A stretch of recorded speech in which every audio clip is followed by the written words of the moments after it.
Parmi les 90% du script qui ont été respectés, une petite partie est passée à la trappe lors du montage. Vous devez connaître la chanson désormais. Solo, A Star Wars Story a fait le pire démarrage de la franchise Star Wars sous l'ère Disney.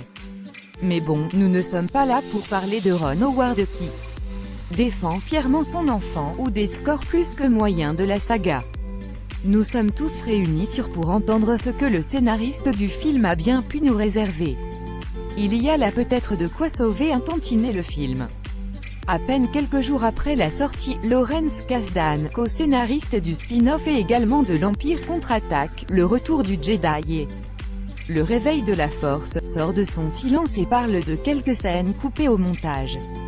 Pour rappel, au-delà des coupes habituelles dans les blockbusters, le spin-off sur Han Solo a changé de réalisateur en cours de route. Chris Miller et Phil Lord ont été remerciés à quelques semaines de la fin du tournage, et Ron Howard est arrivé. La première scène se situe dans la première partie du film. On suit alors Han Solo, incarné par Alden Ehrenreich, sur ses premières années à Corellia et son engagement dans la flotte impériale.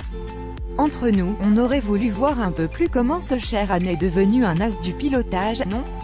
Ce à quoi Jonathan Kasdan a répondu, mais nous l'avons fait, en fait, nous espérons, et j'ose espérer qu'elle y sera, que la version Blu-ray du film montrera une scène assez incroyable du pilotage d'Ian, et le moment où il se fait virer du régiment. Apparemment, le scénariste a aussi placé un petit caméo, qui a finalement été supprimé, et à la fin j'ai placé un caméo assez spécial.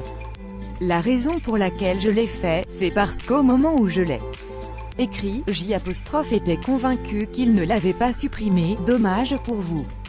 Sauf si Ron Howard, ou le principal intéressé, prend la parole à ce sujet, on ne saura probablement jamais à qui cette fameuse scène pouvait bien faire référence.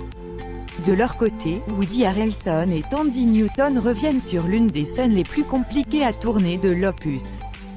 C'est pendant une interview accordée au Collider que les deux héros qui prêtent leurs traits au couple Beckett et Val livrent quelques détails sur l'épique scène du train. Il n'y a aucune séquence dans l'histoire du cinéma qui a été tournée aussi longtemps que celle du train. Je pense qu'ils ont très largement passé un an à tourner les plans autour de la scène. Il laisse également sous-entendre que la scène en question a évolué lorsque la production s'est séparée de Chris Miller et Phil Lord, et que Ron Howard est arrivé. Forcément, tout ce bazar a compliqué le tournage, de toute évidence. Surtout lorsqu'au fil des différentes déclarations des acteurs et autres enquêtes, il se murmure que les 3/4 du film ont été retournés ou rafistolés. Néanmoins, bravo Howard, parce qu'il livre ici l'une des plus belles séquences du long métrage avec ce train dans les montagnes enneigées. En tout cas, c'est ce qu'on pense chez Écran Large.